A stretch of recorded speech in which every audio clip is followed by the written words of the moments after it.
Hello, my name is Richard Williams Peters III.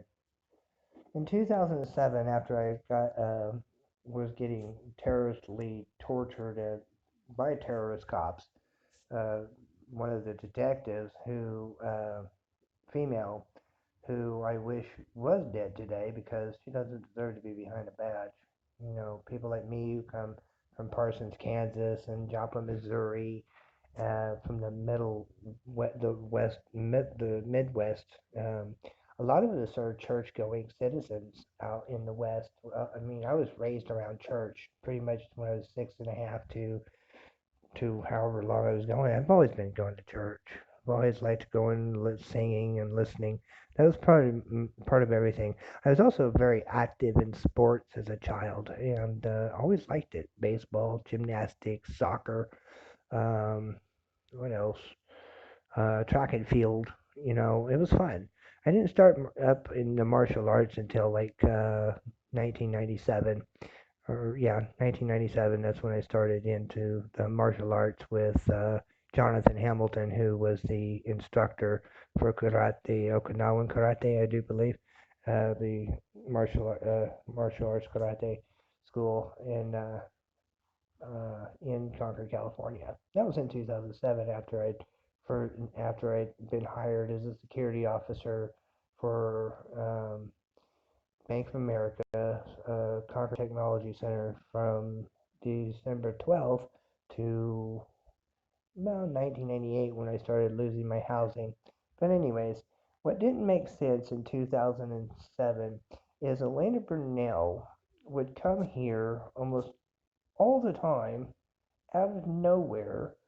I mean, she was, in 2004, she's bitching to Lindsey Simpson and Linda Ray and bitching to the courts, like, that I'm threatening her and I'm violent to her and I'm doing bad things and ill will to her, and nobody's ever done that. It's kind of ironic when a court judge goes ahead and puts a restraining order on both of us, which was cool. I didn't have a problem with that. No problem. He did what he had to do.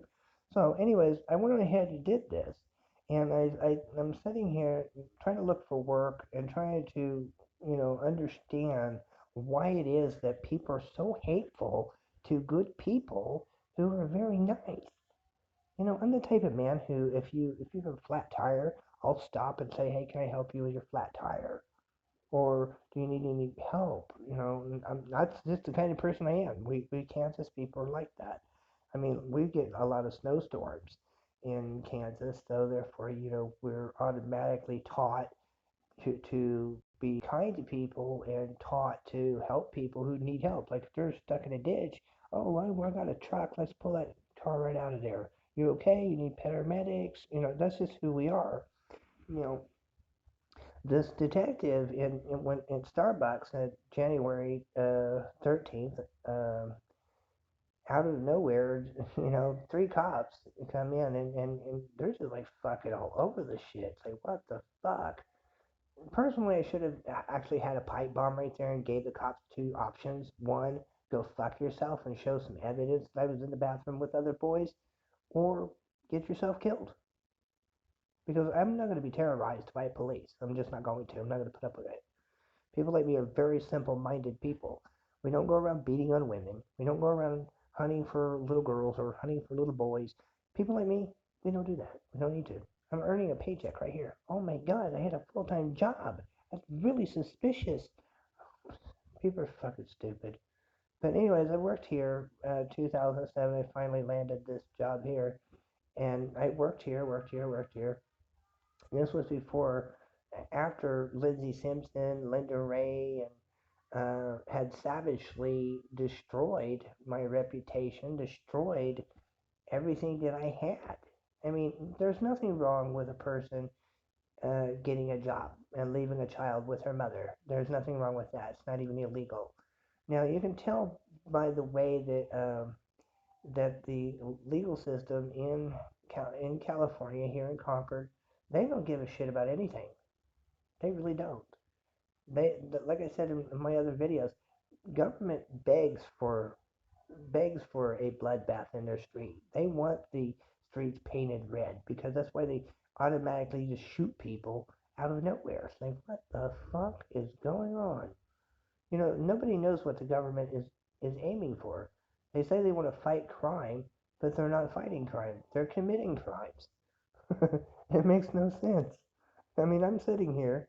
Elena Bernal and I both have a restraining order on each other, and I left it at that because Elena Bernal did not do a restraining order. I, Richard Williams Peters III, forced the restraining order. I even had a tape of her confession. I had about like 4 tapes of her confessing all kinds of crazy shit. And,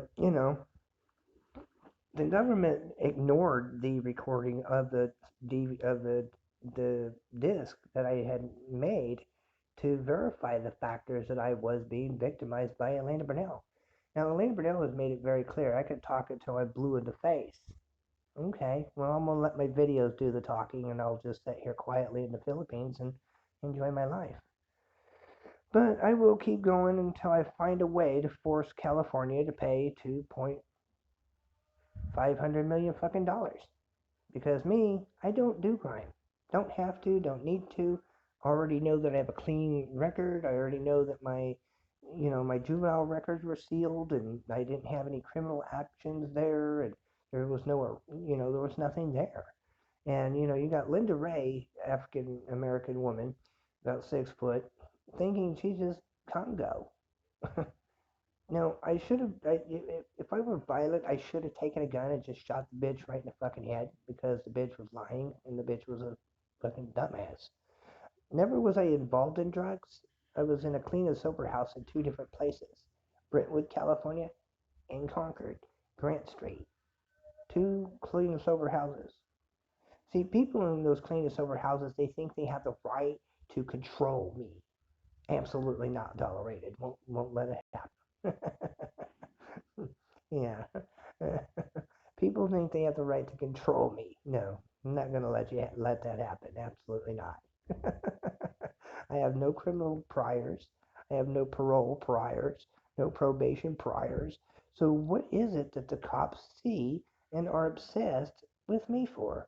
I'm working here 8 hours a day from morning to afternoon, and I'm also having to sleep on the streets or sleep in a fucking shelter at the Concord shelter. Even the Concord shelter was trying to be combative because they want things done their way. Well, first of all, when I was working here, Elena Bernal would show up with Isabella Bernal, her newborn daughter, who social workers have given her custody to, and so forth.